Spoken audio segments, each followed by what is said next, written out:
Hello दोस्तों, आज मैं आपको इस पोस्ट में best Hindi suspense thriller story kidnapper कौन की स्टोरी लेकर आया हूं। दोस्तों, यह कहानी सस्पेंस से भरपूर है क्योंकि इस कहानी में डिटेक्टिव को बहुत ज्यादा मेहनत और दिन रात एक करने के बाद मुजरिम का पता चलता है। अब मुजरिम का पता कैसे चलता है, ये आप इस स्टोरी को पूरा पढ़ोगे तब समझ में आएगा।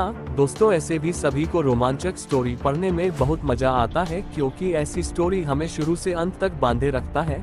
दोस्तों, ऐसी स्टोरी से हमें बहुत कुछ सीखने को भी मिलता है और ऐसी कहानी पढ़ने, देखने या सुनने का अलग ही मजा है। दोस्तों, इस स्टोरी को बड़े ही ध्यान पढ़िएगा क्योंकि इस तरह की कहानी जल्दी समझ में नहीं आती। तो चलिए दोस्तों, best Hindi suspense thriller story kidnapper कौन की शुरुआत करते हैं। दिल्ली के एक शहर में शौर्य नाम का एक बहुत ही बहादुर और ब्रिलियंट डिटेक्टिव रहता था। वह अभी तक कई केस सॉल्व कर चुका था और कई खूंखार बदमाश गुंडे को भी मार चुका था। शौर्य का एक ही लक्ष्य था, समाज के दुश्मनों को खत्म करना और देश की सेवा करना। शौर्य के साथ दो असैसिनेट भी रहते थे जिसका नाम सुनीता और चंद्रशेखर था। दोनों बहुत ही बहादुर और निडर थे। दोनों शौर्य के साथ केस को सॉल्व करने में मदद करते थे। एक दिन तीनों ऑफिस में बैठे हुए थे, फिर फोन की रिंग बजती है और एक लड़की बोलती है। लड़की डिटेक्टिव शौर्य, मैं सुमन बोल रही हूँ, आप जल्दी से मेरे घर आ जाए, मुझे आपसे कुछ जरूरी बात करनी है। आप प्लीज मेरे घर जल्दी आ जाइए, मैं बहुत बड़ी मुसीबत में हूँ, मैं आपको अपना एड्रेस भेजती हूँ। शौर्य, आप घबराए मत, मैं अभी आता हूँ। शौर्य अपने असैसिनेट चंद्रशेखर और सुनीता के साथ सुमन के घर जाता है।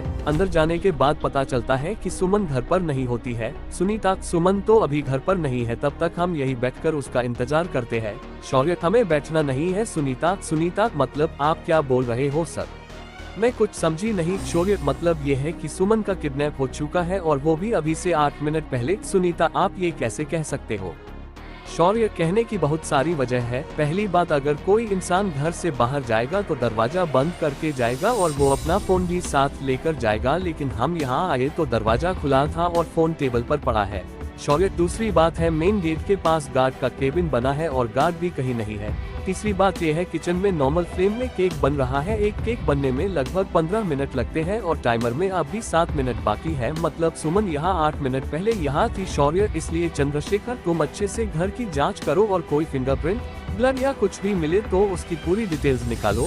तब तक सुनीता, तुम घर की तलाशी लो और देखो कुछ मिलता है क्या, और गार्ड कहाँ है पता करो, हमें किसी भी हाल में किडनैपर को ढूंढना है। तीनों जांच में लग जाते हैं। फिर थोड़ी देर बाद आकर सुनीता ने शौर्य से कहा, सुनीता, मुझे गार्ड मिल गया है और किचन के पास एक घड़ी भी मिला है। शौर्य, ठीक है, फिर गार्ड कहाँ है?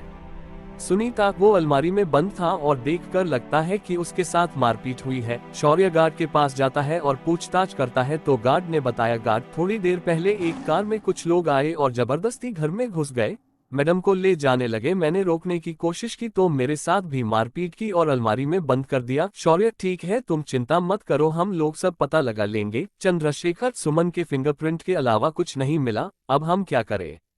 हमारे पास तो कोई क्लू भी नहीं है और किडनैपर भी भाग चुके हैं, अब हमें कैसे पता चलेगा कि वो कहाँ पर है? शौर्य, हाँ, लेकिन ये सब हमें गार्ड बताएगा। सुनीता, गार्ड कैसे? शौर्य, क्योंकि ये झूठ बोल रहा है, यहाँ एक नहीं 2 गाड़ियाँ आई थी, मैंने घर में आते वक्त टायरों के 2 निशान देखे थे। तो गार्ड जी, अब बता दीजिए, आपने झूठ क्यों बोला और सुमन कहाँ है? आप प्यार से बता दीजिए, नहीं तो हमें और भी तरीके आते हैं। गार्ड घबरा जाता है और सब कुछ सही बोलना शुरू करता है। गार्ड, मुझे नहीं पता कि मैडम जी कहाँ है और मैं तो किडनैपर को जानता भी नहीं। उन्होंने कहा था कि अगर मैं उन्हें अंदर जाने दूं तो वो मुझे बहुत सारे पैसे देंगे, इसीलिए मैंने उन्हें जाने दिया और वो लोग बड़े काली एसयूवी कार में आए थे, बस मुझे इतना ही याद है। शौर्य, चंद्रशेखर, तुम घर में से सुमन की फोटो लो और ट्रैफिक कंट्रोल को मसाज कर दो और उन्हें ब्लैक एसयूवी के बारे में भी बताओ जिनके पास ऐसी कार, मैं उनसे खुद मिलना चाहता हूं। इसके बाद चंद्रशेखर ट्रैफिक कंट्रोल को इन्फॉर्म करता है। फिर कुछ समय बाद चंद्रशेखर कहता है, चंद्रशेखर सर, ट्रैफिक कंट्रोल से मसाज आया है कि सुमन उनके पास है, वो किसी गली में बेहोश पड़ी मिली और उन्हें अब तक 4 एसयूवी कार मिली है और उन्होंने 8 लोगों को पूछताछ के लिए रोका है। फिर थोड़ी देर बाद सुनीता बोलती है, सुनीता, ये तो 8 लोग हैं, अब हमें कैसे पता चलेगा कि किडनैपर कौन है? शौर्य, वो ये घड़ी बताएगी। इसके बाद शौर्य 8 लोगों से पूछताछ करने के लिए चला गया और उनमें से एक विकास नाम के एक लड़के को पकड़ लिया और विकास से उनके साथियों का भी पता चल गया और पुलिस ने भी उन सब को पकड़ लिया। सुनीता, सर, आपको घड़ी से कैसे पता चला कि विकास ही किडनैपर है? शौर्य सिंपल है, घड़ी का बेल्ट लेदर का था और हमेशा घड़ी पहनने से बेल्ट का निशान पड़ जाता है, तो मैंने बस बारी बारी सबको घड़ी पहनने को कहा, क्योंकि जिसके भी हाथ में उसी निशान पर फिट होगी तो बेशक घड़ी उसकी होगी, और अगर घड़ी भी उसकी होगी तो किडनैपर भी वही होगा। समझी सुनीता जी सर। तो दोस्तों, आपको यह कहानी कैसी लगी हमें कमेंट करके जरूर बताएं, और साथ ही इस स्टोरी को अपने दोस्तों को भी शेयर करें। लाइक और सब्सक्राइब करना न भूलें।